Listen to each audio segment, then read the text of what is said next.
1987 may be the most stacked year for horror films ever, or at least up until this point. Doing a top 10 list is insane because there will be something left off that somebody doesn't think should be, even more so than usual. It's an incredibly shapely year, and when you see what did make the list, you'll see why. So, no sense in wasting any time, let's just jump right into it. As we truck along with our year-by-year breakdown, this is the 10 best horror movies of 1987.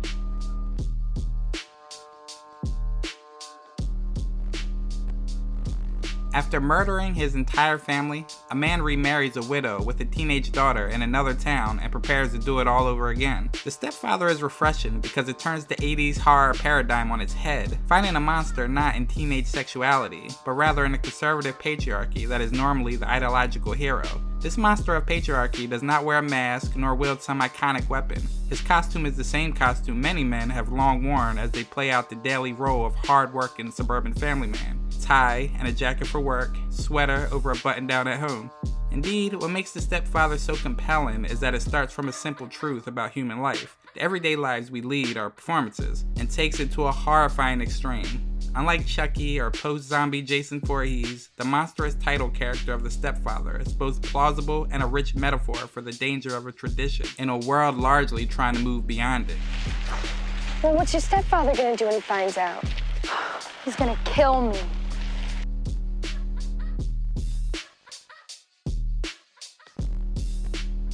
Harry Angel, a New York City private investigator, is hired to solve the disappearance of a man known as Johnny Favorite. His investigation takes him to New Orleans, where he becomes embroiled in a series of brutal murders. In short, Angel Heart is amazing. Beautifully shot and perfectly performed, it captivates from start to finish. The scares come mostly from dripping atmosphere. The cinematography, the pulse-pounding music, the unexpected twists and turns, the oozing blood from, well, let's not ruin it for you. Perhaps the narrative is a bit too simplistic, but it's elegant that way. A slick neo-noir detective story with a supernatural twist, Angel Heart unquestionably delivers a unique experience.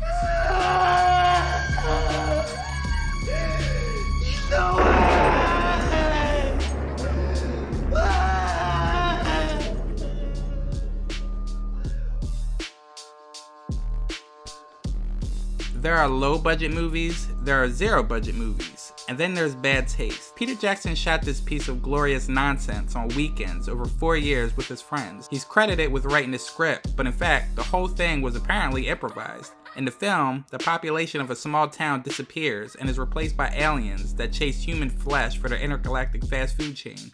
Basically, all the things that made Peter Jackson amazing start here. The camera work, hyper-violence, gore, comedy, and over-the-top situations are all here in their beta form. Eat lit, sucker!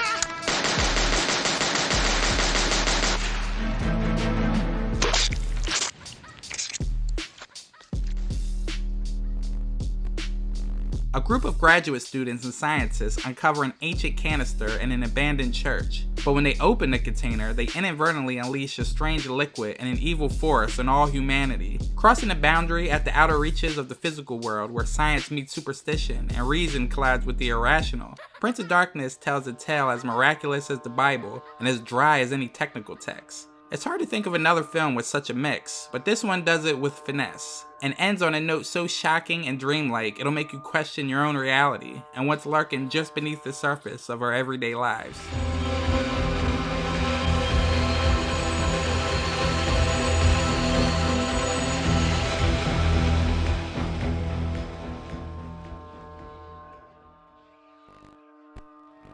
The Monster Squad was a massive flop during its initial run, barely managing to eke out a couple $1 million at the box office. The tween-age horror comedy's death was both quick and relatively painless. What's interesting though is how this little Things That Go Bump in the Night story about a group of middle school pals out to stop a zoo of infamous boogeyman, Dracula, the Mummy, the Wolfman, Frankenstein's monsters, and the creature from the Black Lagoon's Gillman, will become resurrected and embraced as time went on. Indeed, audiences took notice of the film's greatness after a run on cable television, followed by a home release on VHS. Fast forward to present day, and The Monster Squad is a generational classic. It's become enshrined in the horror lexicon due to its quotable lines and colorful cast of characters, including the scary German guy who lives in that one weird house that haunts every neighborhood. Naturally. But it's also the real deal that doesn't just coast on nostalgia. Honestly, do you know anyone who doesn't like The Monster Squad? If so, remove that individual from your life immediately. No one needs that kind of toxic energy in their life. Kick him in the north! Kick him in the north! He doesn't have north! Do it! Do it! Wolfman's got nards!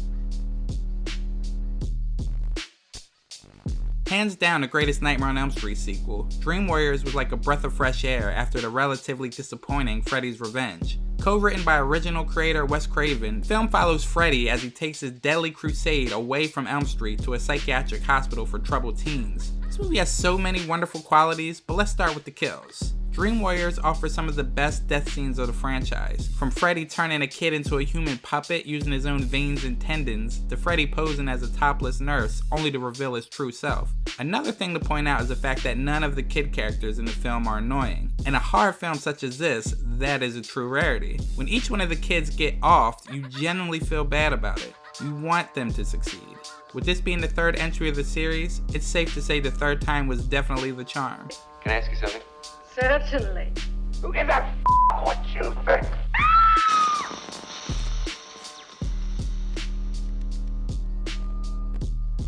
It's the classic that officially ushered genre master Clive Barker into Hollywood, and boy, is it one hell of an introduction. Throughout the author's many works of fiction, namely his Book of Blood short story collections, Barker routinely covers terror of the sexually disturbed, bodily revolting, and fantastically nightmarish variety. Hellraiser, bless its cinematic soul, falls into all of those categories, sometimes in one given scene. In the film, a man finds he is given more than he bargains for when he solves a puzzle that is a doorway to hell, but his ex-lover has found a way of bringing him back. But the Cenobites, angels to some, demons to others, won't be happy about this one bit, and you can best believe that the pain will be legendary. We'll tear your soul apart.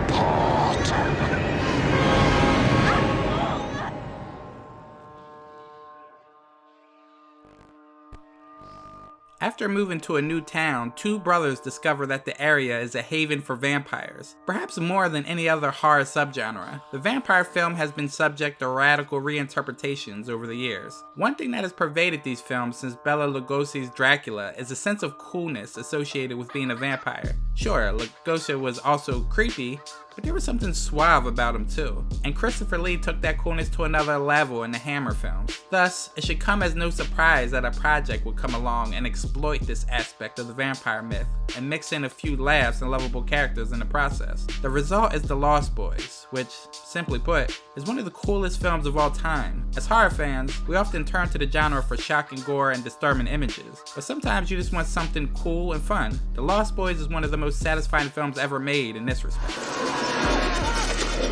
You did me!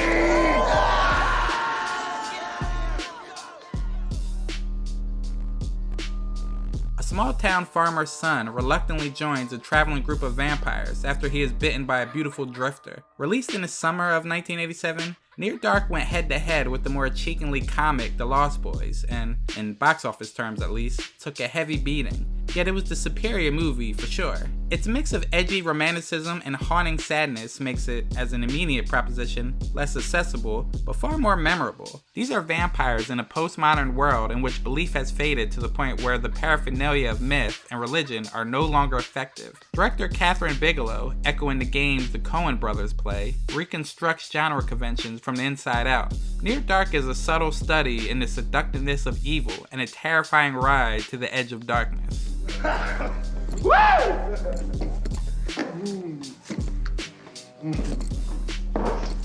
Finger licking good.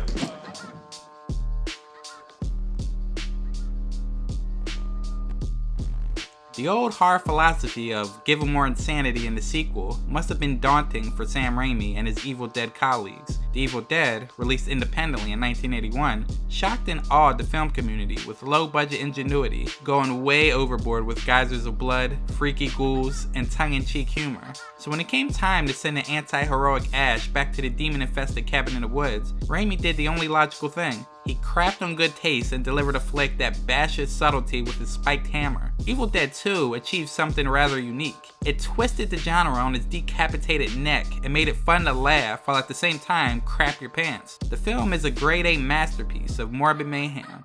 Find us a hard geek who doesn't agree, and we'll take a chainsaw to a body part of your choice.